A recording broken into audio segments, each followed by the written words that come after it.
I'm Pamela Wu, and with me today virtually are Dr. Dean Blumberg, Chief of Pediatric Infectious Diseases at UC Davis Children's Hospital, and Dr. Lena Vanderlist, pediatrician at UC Davis Children's Hospital.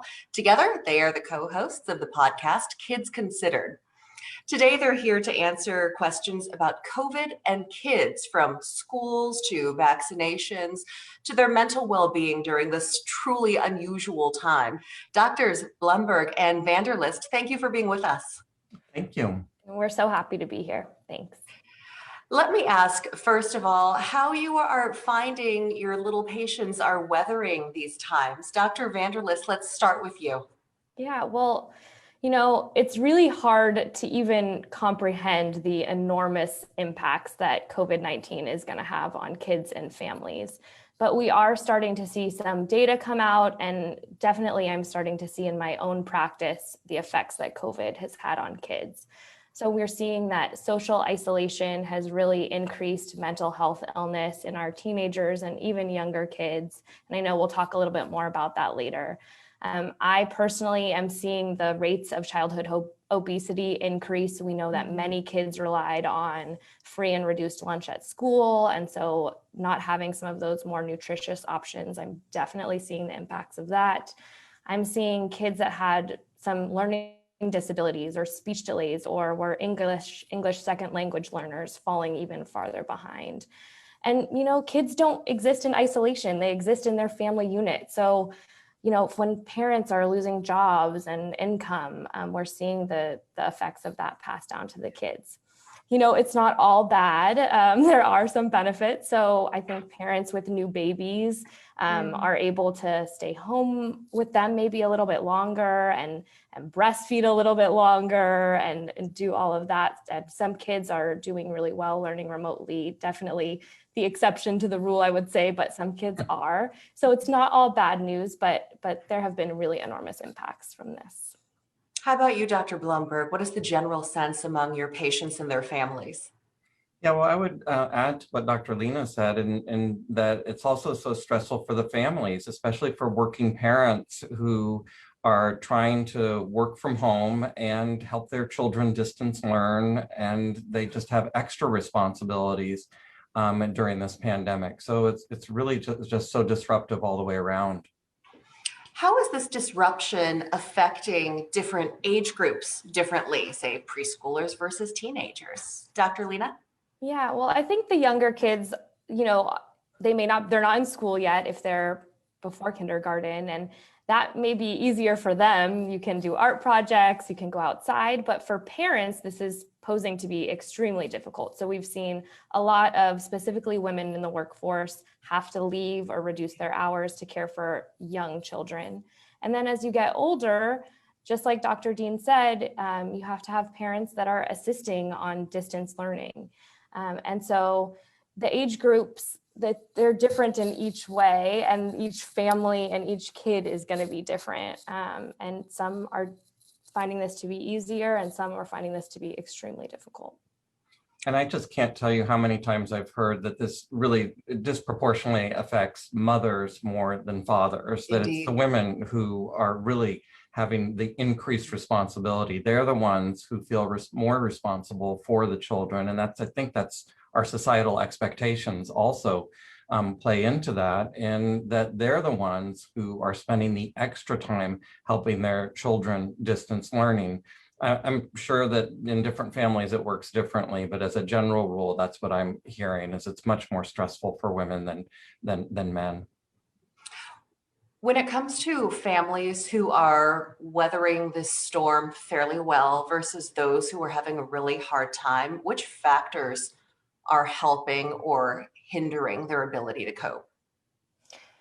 Yeah, well, some of our lower income families are being hit even harder. So these were families that were primarily doing like frontline jobs. They were working maybe in restaurants, in grocery stores. So not only are they having the risk of being more exposed to COVID-19, but they don't have jobs that they can necessarily stay home and distance learn with their kids. And so this has been extremely hard. So I mentioned English second language learners being hit really hard. So just in my office the other day, I had a 6-year-old who was trying to learn to read, but her mom didn't speak English. And Right. so how is she gonna help her learn to read over Zoom? Right now, it's just, I'm seeing this time and time again, these kind of stories. And so those are gonna be the families that are gonna be hit harder during this. Right, and as Dr. Lena mentioned, the lower income workers are going to be more disproportionately essential workers. So they're going to be on the front lines, and this is true also of racial and ethnic minorities. And so they're going to be exposed to COVID more and more likely to bring it into their homes because they're lower income. They're more likely to live in multi-generational or more crowded homes also. And that also is going to lead to increased risk of infection. So it's kind of a double whammy for these groups, and they just don't have the resources that higher income people have to hire nannies or others. Those who do have extended family, though, I mean, they also have more resources, and that the extended families can help with some of the children. Indeed, as with so many things, so much of it comes down to privilege. Mm-hmm. Exactly. Absolutely, yeah. Dr. Blumberg, we know so much more about COVID now than we did at this time last year. What is the very latest on how kids are faring with COVID-19 in terms of catching it, transmitting it, and also feeling sick? Yeah, well, that part has not changed so much over time. We still know that adults are a much higher risk for severe disease, for complications. Children, when they get COVID in general, they get mild disease. They don't suffer the same complications with acute infection. They generally weather it better, and it's a much more mild disease. Although that being said, we have seen children, even young children, admitted to the hospital for really bad pneumonia. They've been in the ICU. Some of them have been on ventilators, so they can get very sick. But as a general rule, the children tolerate it much better, but they're much less likely to get infected. They're less likely to have severe infection. They're less likely to transmit to others.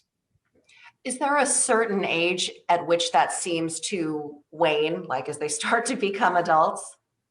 Yeah, so as they get to be teenagers, they enter the equivalent to the young adults, whereas the children less than 12 or 10 generally have more mild disease. Dr. Vanderlist, what concerns are you hearing from parents in your practice when they come in and they're like, uh-oh, little Johnny has a cough or something like that? Well, of course, it's going to be the first thing on any parent's mind now with a fever, right? Where it used to be ear infections, flu, bronchiolitis, or things like that. Now we're all always worried about COVID. So of course, it's changed the way that parents think and respond. And luckily here at UC Davis, we have very accessible and quick testing and turnaround, which has been amazing for our patients and families. So we can usually put them at ease pretty quickly or get them an answer pretty quickly. But lots of other questions come up all the time in the office too. So not only does my kid have COVID, since they have a little runny nose or other things, but when is the vaccine going to be available for children? And I know that we're going to get into some of that. And recently asking about some of these variants that we've seen. So the California variant, the UK, the South African variant, is my vaccine gonna protect me against those? Do I need to be more worried about that in my kid? And the biggest one I've been getting recently is, when can grandma and grandpa come to visit if they are now vaccinated? Of course. So, we know that a lot of people that are over 65, thankfully now are getting their vaccines. Many of them have gotten their 2 doses. And so they haven't seen their grandparents maybe in a year. Sometimes grandparents haven't met newborns who are now turning a year old. So that's something that parents are really eager to know the answer to. What do you tell them?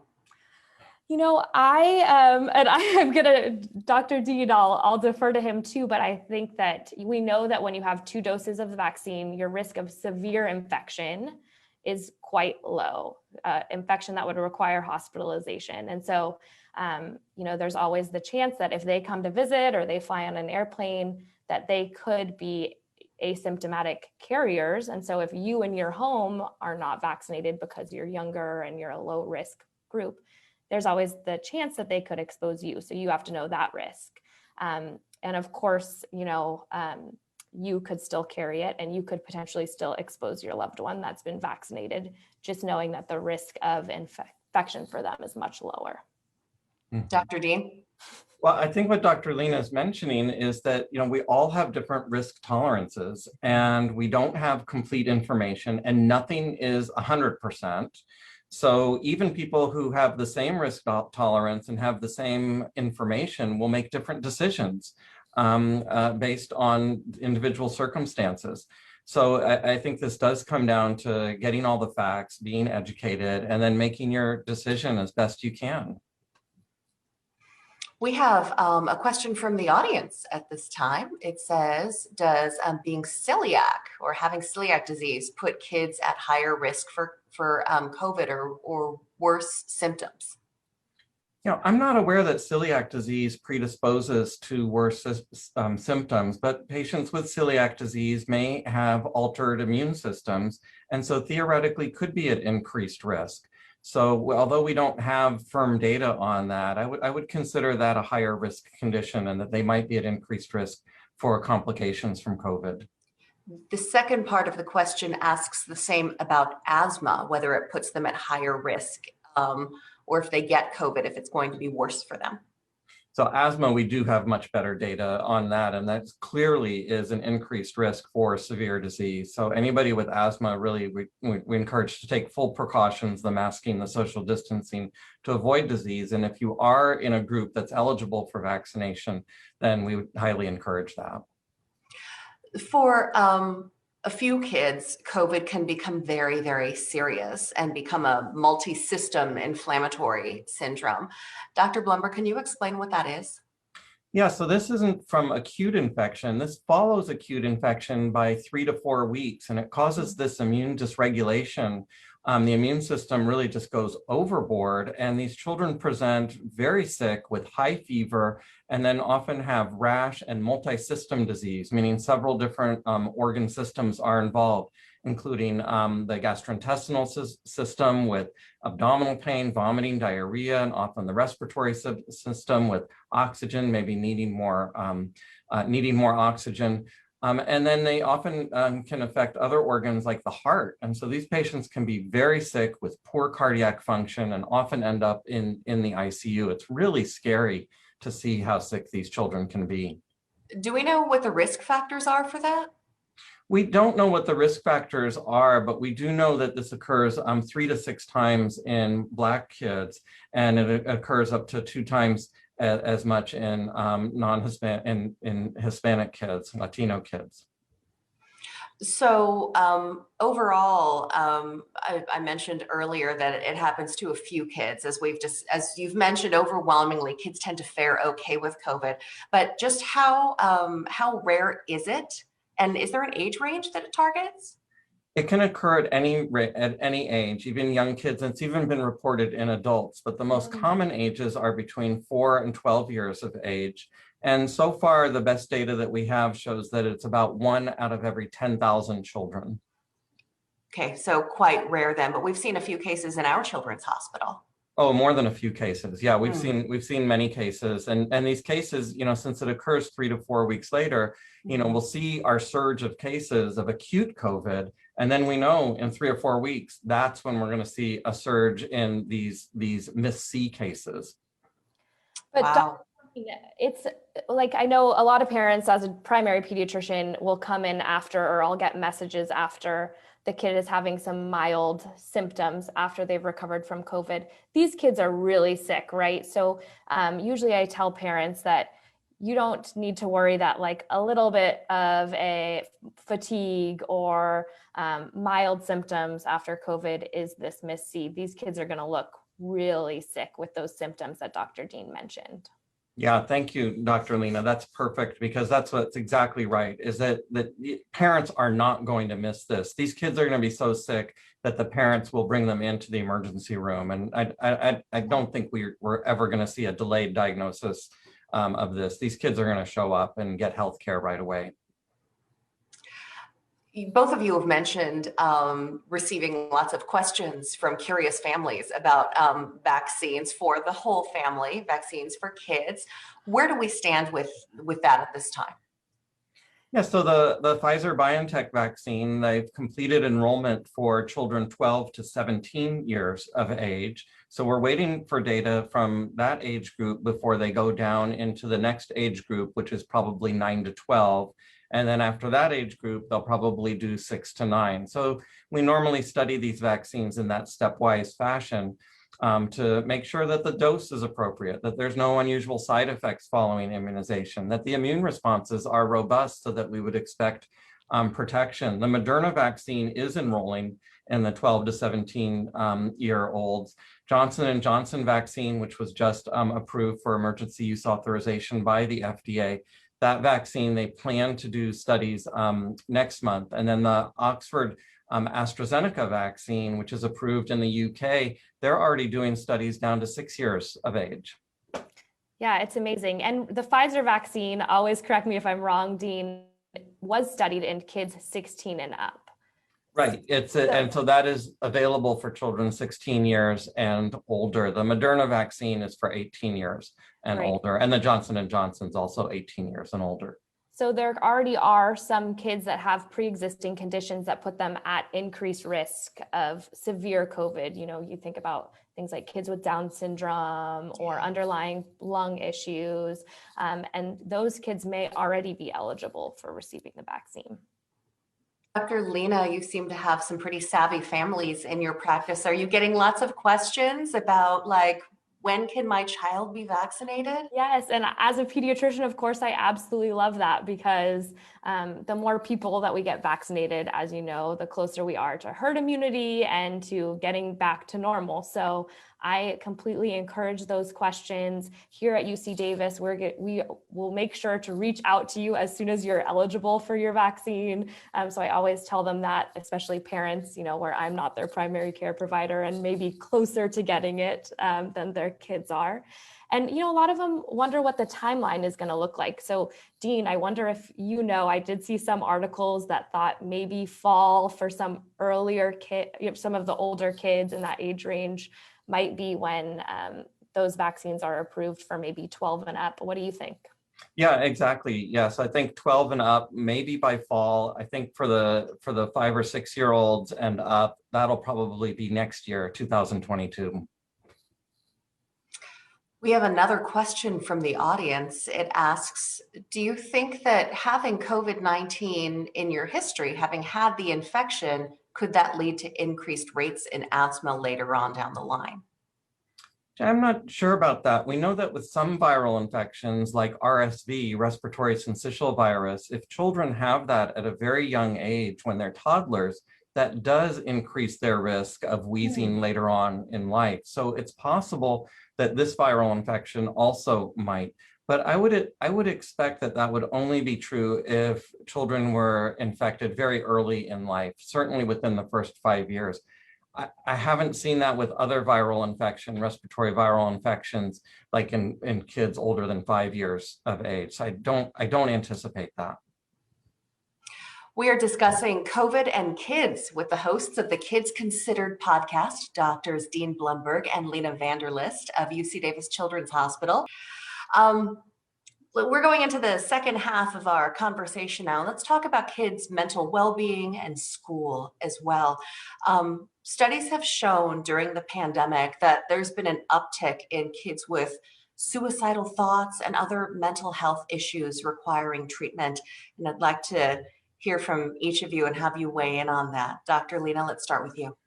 Yeah, I mean, we knew that mental health was a huge issue before the COVID-19 pandemic in teens. So suicide is the second leading cause of death in kids 10 to 24 before the pandemic. So this has always been a huge issue. But the number of teenagers specifically that I'm seeing come into my clinic and the data is showing are having worsening mental health outcomes since the start of the pandemic is really quite frightening and something that is going to need to be planned for and prepared for with increased mental health funding and all that as we move forward in a post-COVID world. So the CDC actually reported that during this pandemic, they've seen an increase in mental health emergency department visits, 24% for young kids aged 4 to 11, and 31% for kids 12 to 17. And at the University of California, San Francisco, they did another study looking specifically at their emergency department, and they saw even more shocking numbers. So they saw a 66% increase in number of visits to the ED for suicide attempt, and a 75% increase in youth requiring mental health hospitalization. So these are just completely staggering numbers. I'm sure all of you listening feel that way too. And it's just something that we as primary care providers and parents really need to be paying attention to. What's behind it? I mean, it sort of feels like an obvious question, but mental health is complicated. And is it the isolation? Is it being away from friends? Is it this sort of, the comfortable routine that we used to, have in our lives is gone? I think that answer is going to be really unique for each child. I think a lot of it is the social isolation. You know how much you relied on peer relationships during that age group. You don't connect to your parents as well at that age group as you're kind of coming in and finding yourself, and you really connect with your peers. So I think that is a major driver, but they also feed off of their family stresses and struggles. And we know all of us are feeling the burden of COVID with lost jobs, anxiety, pressures around distance learning and trying to do everything at once. And so kids and teens really feed off of that from their family members. So I think that it's a combination of these things and probably is unique for each individual kid. Dr. Dean, your thoughts on the matter? I'm willing to take Dr. Lena's thoughts because she's really right on the front lines with this. So she's got much more experience than I do. Yeah. All right. So, I mean, the biggest thing, and if we have parents watching, I just want to reach out and say, check in with your teenager and take anything that they say really seriously. Asking about their thoughts and feelings, and if they've been feeling depressed, if they've had any thoughts of suicide, those are all great things to do as a parent and will make them feel like you're really invested in their mental health. And if they do have any of those, please, please, please bring them to their pediatrician. We are here for them, and we have resources now that we can get them feeling better. It's great advice. Thank you for sharing that. So you have said on your podcast, Kids Considered, that studies show it's important to reopen schools when it's safe to do so. And you've also discussed what safety measures would help to make schools more safe. So for those who haven't listened to the podcast, and they should listen to the podcast, please tell us more about that discussion. Yeah, well, what we were talking about was that we have abundant experience now in this country as well as other countries like in England, where schools can be reopened very safely. The schools that have been reopened with safety protocols, including masking and social distancing when feasible, have had very low rates of transmission. Most of the transmission has been child to child or teacher to teacher. And when the adults had transmission to each other, most of this transmission was because the staff wasn't following the masking policies. For example, they were eating lunch together and close together. So of course they didn't have their masks on in the same room. So we do think that schools can be opened safely. We know how important this is, not only for children, but for families. And so we think that schools should be the last thing to close and the first thing to open up once lockdowns are reduced. What does the evidence show to be the most effective safety measures among groups of kids that can help to keep schools safe? Because among my groups of friends who are parents who have elementary school age children, to them, they feel like that's the big concern. Like, how is this gaggle of kids supposed to not transmit their germs to one another? So I think the three main things that we need are to have masking policies in school, social distancing when feasible, and then the third thing is to have adequate testing and contact tracing available so that if you do get a case in a school, you can close down that pod, you can close down that classroom, do some contact tracing and really limit the spread, because we don't want outbreaks in school. You could potentially have an outbreak in school. So we need to have policies and resources in place to prevent that. Those are the three most important things. A lot of people pay attention to other things like high-level disinfection and deep cleaning and all that. We know that this is primarily transmitted via the respiratory route. So I wouldn't discourage that. Clean is good and hand washing is great, but that's not how you primarily prevent transmission of this pathogen. It's the masking and distancing that should really be at the very top of the list. Exactly. Can we talk about mask compliance among little kids? Dr. Lena is smiling. Are your little patients good about keeping their masks on when they come in to see you? They actually are. So that is one thing that we always laugh about. And sometimes I'll laugh about with parents too, because it is amazing how quickly kids learn and take to things. I actually see kids that are as young as 2, 3, 4 wearing their masks better than their parents, who have it below their nose. Theirs is up over their nose. And there have actually been studies looking at this in schools. So one study looked at this in a school where masking was required, and they actually saw that students complied and wore their mask correctly in 92 to 97% of the time. And that is honestly what I see in my practice too. And, the CDC recommendations changed or suggested double masking, and then all of a sudden all the little kids are double masking. They are very fast learners. And so kids can do this. We just need to give them the opportunity to. I'm really interested in hearing more about the case studies that documented COVID transmission in schools that are open. Dr. Dean, you mentioned that when there was transmission and that it was rare, it was either student to student or teacher to teacher, and not really cross the two groups. Were these case studies done in schools that were open full-time or in like a hybrid model, like so many of our school districts are doing now, which is half in person, half distance learning? Yeah, well, there was one study from North Carolina that was full-time, it was open, and they had 1 infection per 25,000 students per week. So that's a really low rate of infection. And then another study in the UK involving hundreds of thousands of children found, again, very low rates of infection, between 4 and 6 per 100,000 children per day, and very low rates among staff also. Almost all the transmission that were seen in a study in Wisconsin that looked at public, private, and independent schools showed that a very small percent of transmission occurred in schools. Less than 4% of community transmission was attributed to in-school transmission. And all of this was student to student, none was student to staff.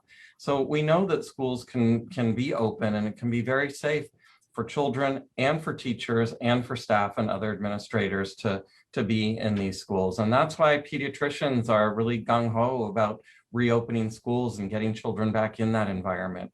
And I think, all of us really, we've always valued teachers and schools, and this has really been a wake-up call to make us value teachers and schools even more having this pandemic. It indeed has really underscored just how important they are to our children and to all of our lives. Mm-hmm. This is a question for either or both of you. If you were advising a principal or teacher who's about to go back to campus, what safety guidance would you give? I mean, I would say as soon as possible now, especially in California, that teachers have sort of been moved up in the tier of getting their vaccine. Encourage all of your educators to go and get vaccinated.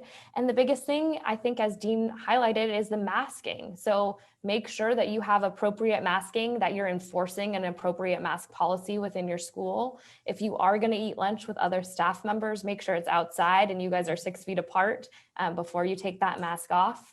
And really just be open to it being a learning experience. I think it's going to take some trial and error in the beginning. And so we just have to be open to that. Mm-hmm. Yeah, and then I think we also need to recognize that there's individual circumstances that people have due to their risk of severe disease, or maybe they're living in a multi-generational home with people at home who they're afraid of transmitting to. And so I'm hoping that school districts have the flexibility so that for those teachers and students who don't want to go back to school until conditions change, that they'll have options for distance learning to continue. So those teachers who want to continue with distance learning can do that. And I think there's going to be families or there's going to be some families who are going to want to continue that too. So there's going to be that need. I've heard some sentiments from some skeptical parents too, who have said, well, what's the point of having kids return to school so late in the year? Some schools will be back in April or maybe even May. It's so close to the end of the school year. What's your response to that? Well, Dr. Lena, I'm sorry, I just wanted to ask you you've had some kids who are worried about going back to school too, right? Yeah, I mean, we have seen an increase in anxiety surrounding school and transmission of the virus in kids as well. So I'm not going to say that this is unique to adults, and they're worried about going back to school. They're fearful that they're going to get it. Kids pick up on everything, the news, all of those shock stories that you're hearing when you guys have your TV on at night. Your kids are picking up on all of that. And so they're nervous too. And so we all need to kind of rally around them and reassure them and show them that this can be safe. So I would argue that even if we're just have a couple months until the summer, that really we can't go back soon enough. And not only for that social interaction that I talked about, or for those kids that have fallen behind, that we need to get back on track and teaching them to read or getting them in their speech therapy appointments that they were getting at school. But like I mentioned, this in-person COVID learning environment is going to be vastly different than it was pre-pandemic. And so the sooner we can get in and start having some trial and error, see what works, see how we're going to do contact tracing if an exposure occurs, and then get back into the classroom, the sooner that we're going to get back into some resemblance of normalcy around schools. And so I think that really the sooner we can do in person and start working that out, the better. Right, and in a minimum, we can get through that transition period where the children go back into school, where they have questions, where those questions can be answered, where they might be anxious, but then they can talk it out with their classmates, their teachers, and their parents. So, we could check that off of our list. We have some audience questions to ask of our experts. This one asks, after teachers are vaccinated, what mitigation strategies should be included? I guess it's asking, does that change once teachers are vaccinated? The 6-foot distance seems to be a sticking point for some. Does that change or not after vaccination? Some have suggested 3 feet. Is that an option? Yeah, and right now what we're recommending is that even for vaccinated individuals, that we continue masking, we continue social distancing. There's nothing magic about 6 feet. The transmission is decreased by 90% with a 3-foot distance, and it's decreased 95% with a 6-foot distance. So in some European countries, they're not saying social distance by 6 feet. They're using 1.5 meters, 4.5 feet. So I'd be certainly willing to compromise to get kids back into school and say, if you don't have the physical facility to have kids social distance, their desks or whatever, for 6 feet, if you can do like 4.5 or 3 feet, that's good enough for me in that environment, considering the low risk of transmission in that environment anyway. Yeah, and I think that while the recommendations may change with regard to congregating unmasked if everyone is vaccinated, because we know that kids haven't been studied and they're not going to get their vaccines for quite a while. I think that even if teachers are vaccinated, they will still require masking within schools, at least for a while. Yeah. The next question asks, in my area, many primary care providers aren't encouraging testing for kids who are experiencing COVID-like symptoms. Is it advisable to test knowing that MIS-C, the multisystem inflammatory syndrome, could potentially occur several weeks later? Because would a history of positive COVID result help with diagnosis if a child is starting to show signs or symptoms of MIS-C? I think that's a great question. And it has to do with supply, the supply chain of testing and availability. So some pediatricians, if you're having very mild symptoms, will defer a test. The test, a lot of us have probably had it done, is not so pleasant. And you can imagine doing that on like a screaming 4-year-old, which I've had to do many times. It's less pleasant for the parent and the provider. And so I think that's reasonable. Dr. Dean can talk a little bit about antibody testing, which is another thing that we have available should your child ever go on to develop those symptoms. Yeah, so I don't know that I would do anything different for the child. So that's the question I always ask when I think about testing is what would you do differently if you had a positive or a negative result?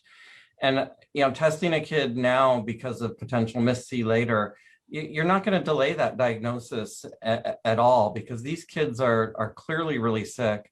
And we'll get them in the hospital, we'll evaluate them, and we do antibody testing on these children because more than 95% of them will have positive antibody indicating past infection, which really nails down the diagnosis. But even without that, we'll empirically treat these kids even without that result because we don't want to wait because they're so sick. So it really doesn't delay anything by not having that information. The other thing to consider would be if your child is in a school-like environment or in an environment where they could potentially expose others. And in that case, I think you can make a good case to your pediatrician and just say that you're really doing it for a public health reason. So you want to make sure that your kid doesn't transmit it to others. And most will be sympathetic to your cause. Maybe not all, but most. Right. And in that case, you would do something different because if the child was positive and had close contact with other kids in the classroom, you'd want to close down that classroom to limit transmission. So I think that really makes a difference. That seems to wrap it up for our audience questions. Do you have any closing comments, Dr. Blumberg, Dr. Vanderlist? I just want to make a final plea to not delay your child's well care because of COVID-19. I have seen over the last 6 months or so kids that we've not picked up on learning disabilities or delays because parents were scared to come into the office. We know kids aren't getting their routine vaccines on schedule because parents are scared to come into the office. And I just want to reassure you that you don't need to be scared to come in. We are taking extreme precautions. All of us providers, the majority of us are vaccinated completely at this point. And we want to make sure that we can be there to provide, health supervision and make sure we're doing all that for your kids. So if you are a little behind, you won't be in trouble. Just give us a call and make your well child check. No judgment coming from this end. The hospital and the clinics, I go to them all the time and I feel very safe. All the healthcare professionals know how to wear masks appropriately. We're all screened every single day for any kind of symptoms. We've got protocols in place. And I think it's a very safe place to be. So I would second what Dr. Lena said and just continue, to social distance and mask during this transitional time. It's great that we've got now 3 vaccines available. We're on the way to the end of this pandemic. We're not there yet, but I think we do know enough now that it's okay for kids to go back into school while we get further control of the pandemic. And hopefully soon we'll have vaccines available, not only for all adults, but for children within the next year or so. Before we go, I want to put in a word about your podcast. It's called Kids Considered. And I want to ask, are you working on a new episode at this time? We're always working on new episodes. So the most recent podcast that we released is on gratitude and teaching kids to express gratitude. And so I think that really hits home right now, especially during the pandemic. We know that just practicing gratitude can improve sleep for kids. It can lead to healthier kids. And so this might be something that you guys can incorporate into your bedtime routine or your dinner routine. So check that one out. And we have new episodes every other week. So we would love for you to subscribe to the podcast. Right. And then we have the irregular COVID updates that occurred on an irregular basis. But look out for those also. Yeah. Such great information. Drs. Dean Blumberg and Lena Vanderlist of UC Davis Children's Hospital are the hosts of the Kids Considered podcast. Thank you so much for being with us today.